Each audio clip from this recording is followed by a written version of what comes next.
if we're competing with China one-on-one, that's a game that we may lose. Their market's much bigger. Their manufacturing's 3 times our manufacturing. Purchasing power parity is greater than ours. More papers, more patents, a bigger Navy. You can go down the list. But when we're aligned with Europe, with Japan, with Korea, with India, with Australia, with Canada, we go from about 25% of world GDP to 50 or 60%, a lot harder for China to ignore. Unfortunately, where we are now is, just as the president seems to be underwater on a lot of issues within the United States, we're underwater around the world.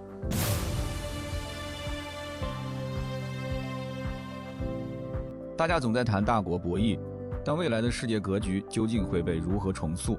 美国的外交天平又在向哪里倾斜？今天这期视频，我们直接把视线对准前美国国务卿安东尼·布林肯在一场智库圆桌论坛上的核心发言。在这段被外界高度关注的演讲中，布林肯没有说外交辞令，而是直接抛出了几个极为罕见的大实话。他不仅公开承认，如果在制造业和市场规模的单挑中，1对1对抗中国，美国随时可能败下阵来，更直言不讳地揭露了美国当前面临的全球信用危机。不仅如此，他还对旷日持久的乌克兰局势以及中东冲突进行了深度复盘，甚至预言了一个不再由民主对专制简单划分的未来国际新秩序。作为曾经的美国外交掌舵人，他的这番话不仅是在给未来的美国总统拉清单，更是给全球地缘政治走向定下的一份备忘录，信息量巨大，内幕极为硬核。如果你想看清未来10年的全球局势演变，那么接下来的每一句话你都不容错过。下面让我们直接进入布林肯的发言核心原声。Last week, I wanted to start with you, Secretary Blinken. You said you've done a lot of speeches. We looked at a lot of your speeches. You said if the United States is competing with China alone, we may well wind up on the losing side of the equation. Where do you think the relationship stands now? What is your assessment of that?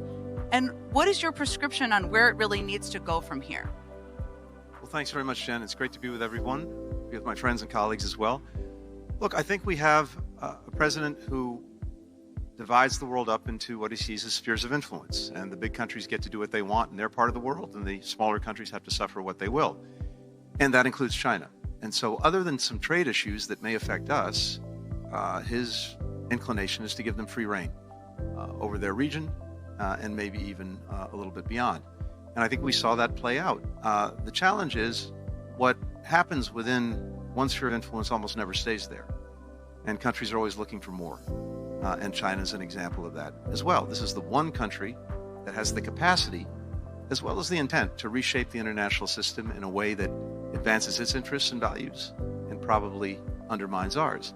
I think, Jen, as we're looking at it, we have to resist trying to put it on a bumper sticker. There's no neat way of summing up what is probably the most complex and consequential relationship.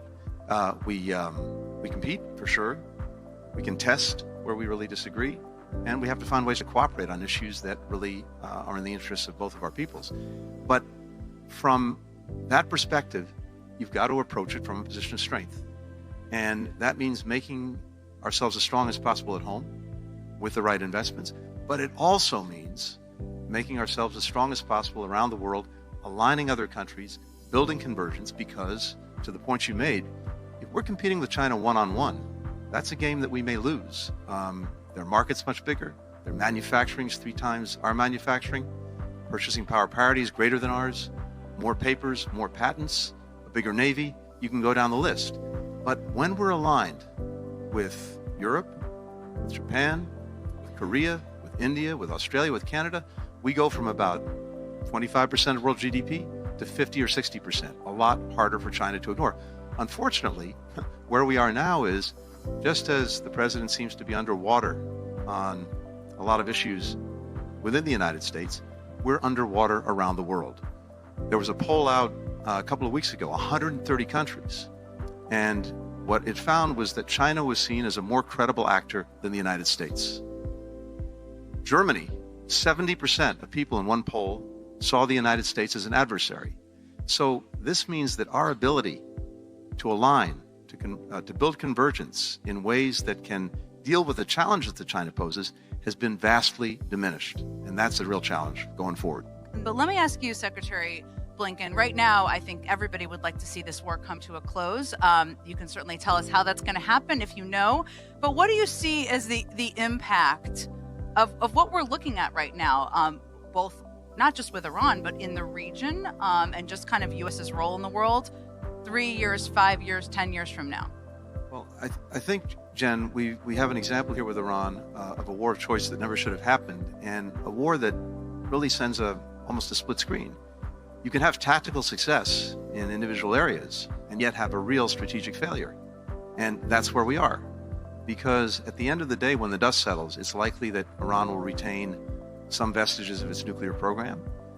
It will certainly retain a lot of missiles. Apparently they haven't, in fact, been destroyed. It will retain its regime, and it will have gained this incredible leverage that it didn't have before in the Strait of Hormuz, where it will, one way or another, more or less control what happens there, because it will retain the ability to mess with shipping that's going through. And that means even in a small way, if one guy with a shoulder-fired missile can damage a ship, all of a sudden the ships get scared, the insurers get scared, and you've got a real problem, which means they're going to be in on the deal going forward. That radically changes the region, and it's going to take time to work out from that. You're going to have to find ways over time to work around the hold that Iran will have on the Strait by building more pipelines. Not the best thing, but it's probably the necessary thing to do, especially by focusing on renewables and other ways so that people are not under the thumb of the Iranians, and it really doesn't take much. But it's reshaped it in other ways too. We've alienated pretty much everyone in doing this. We've alienated the Europeans because we were kicking dirt in their face for 2 years over NATO, over Greenland, over Denmark, you name it. Didn't tell them about this. And then when the going got tough, we said, hey, we need you. And all of a sudden they weren't so eager to do it. Our partners in Asia, they're the ones who've been on the receiving end of the real brunt of this in terms of the immediate impacts of prices and availability.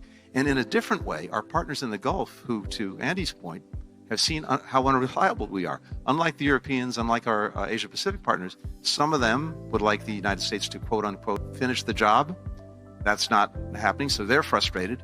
Others feel like they've now been subjected to Iran's wrath. Iran has fired more missiles and projectiles at the UAE than it's fired at Israel in this conflict. It's radically changed the equation. I think there is an off-ramp, but the president's going to have to decide whether he wants to take it. And the off-ramp involves, guess what? Diplomacy and a compromise. The only 2 times the Iranians have made a deal in the past were to end the war with Iraq that went on for 8 years with 200,000 Iranian dead. The UN came in, offered them a way forward, got the Iraqi troops out of Iran. The only other time, the JCPOA, the Iran nuclear deal that President Obama negotiated. It took 2.5 years to get it.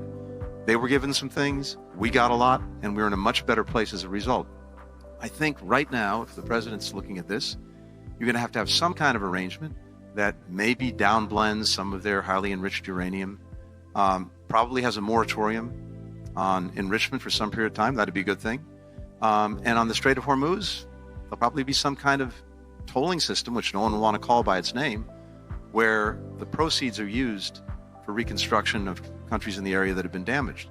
That's a lot to swallow because so much damage done for so little gain.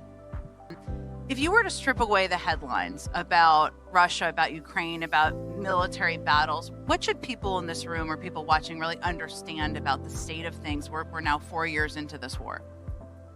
So, Jen, I think 2 things. First, it's always good to remember why we got into this in the first place, why we were so determined in our support for Ukraine, because, of course, it was an aggression against a country, and one big country aggressing a smaller country. No one likes to see that, and that tugs on the heartstrings. But there was something else going on.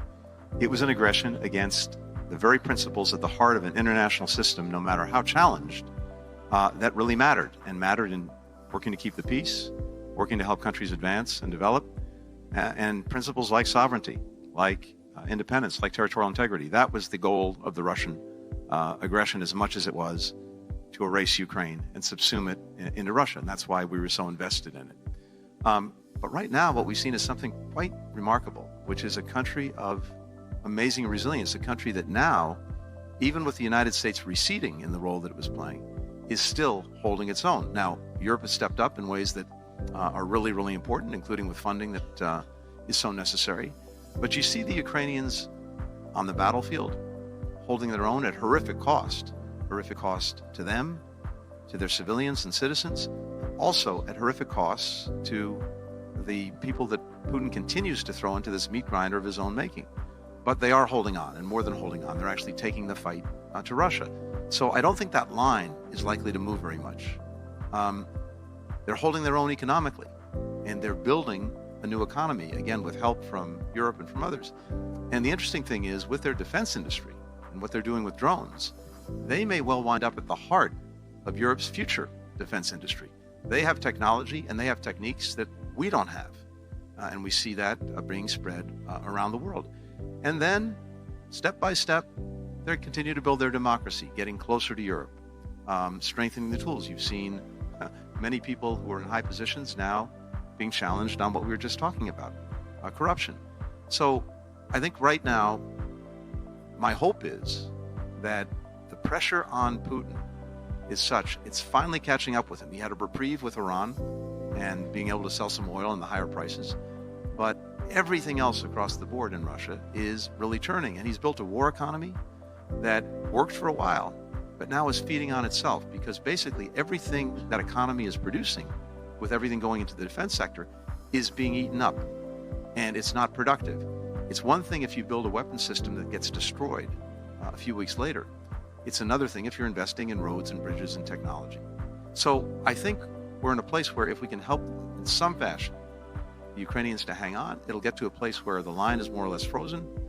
And the real measure of success is, can Ukraine stand on its own feet, militarily, economically, democratically? They're demonstrating that they can do that. 听完布林肯的这份发言，不知道大家有什么感受？这位前美国外交掌舵人虽然依然站在维护美国利益的立场上，但他的危机感和客观审视确实透露出了不少地缘政治的真实现状。首先，他清醒地看到了中国在工业制造、海军规模和市场体量上的硬实力，承认美国单打独斗的时代已经过去，未来必须要靠拼凑拉拢动态盟友来维持优势。而他提到的可变几何学联盟概念，更是打破了我们过去对全球阵营非黑即白的传统认知。未来的世界很可能不再是简单的东风压倒西风，而是因一体而异。今天为了人工智能治理坐在一起，明天可能为了能源安全各自为战。一个超级多极化、碎片化的动态秩序正在到来。但在这场辩论中，最讽刺也最现实的一点在于，无论布林肯构想的宏观蓝图有多宏大，正如现场其他嘉宾所指出的，普通民众关心的永远是面包、油价与身边的口袋书。而美国政府在国际上面临的结构性信用破产，也绝非一朝一夕能够修复。大国博弈的本质，归根结底拼的是内部的治理韧性与自身的确定性。世界确实回不到那个由单一霸权书写的旧剧本了，新世界的大门已经打开。而如何在这个充满变数和剧烈动荡的新秩序中找到自己的身位，不仅是美国政客的考题，也是摆在每一个地缘玩家面前的终极挑战。